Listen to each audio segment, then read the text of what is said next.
All right, next one. Flash forward. What will be the most important operational shift SaaS companies will make in the next decade?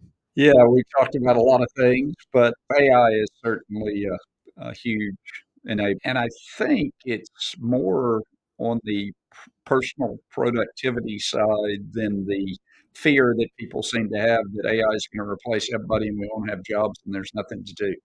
I've been running the exercise through my head of, so if I had the smartest person in the world here, what could they do, but what couldn't they do better? If you think about it, right? If people talk about Elon Musk, for example, and they're like, he's really smart. No question, Elon Musk is really smart. But is he the smartest guy in the world? No. We would find 100 people who test higher on intelligence than Musk would. So their intelligence can only do so many things for you. And so I think this AI, there's certainly huge productivity improvements we're going to see. And I think we've got to take advantage of those to be competitive. But I don't think we're replacing everybody, and the board is coming to take us over. Obviously, and every podcast has to talk about AI, but I, having been in the first gen AI wave of AI, which is machine learning, we were doing logistic regression analysis, built our own data centers at Rocket Fuel, and it was really hard. And now it's a level of abstraction where everyone can do it, or my EA can do it and use Yep. AI to augment her job. There is this idea, I think the paradigm has shifted in that if you're not using it, you will fail. And it's one of the things I tell my teams is just practice with it. At some point, I think investors are going to say, show us how AI has impacted your efficiencies. And you had a really interesting point is, it's actually going to be hard to take a 30% efficiency gain in the job and drop it down to the bottom line.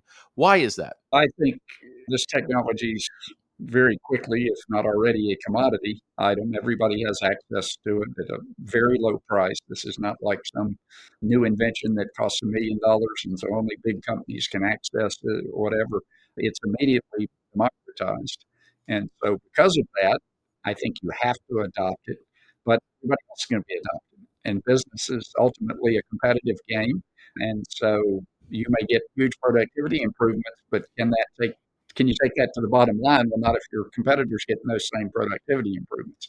And you end up in a pricing pressure, right? Yeah. So they're able to lower their price because their cost of delivery has gone down, their COGS has gone down. So now they are able to take share, and you're caught. If you have a fatter operating system, you're not going to be able to drive those efficiencies. So it's almost to our earlier point. If you're not practicing it, if you're not using it, if you're not incorporating it, the businesses of the future will, and you're going to be like the dodo bird on the sides. And none of us want that who are B2B SaaS tech leaders. That's correct.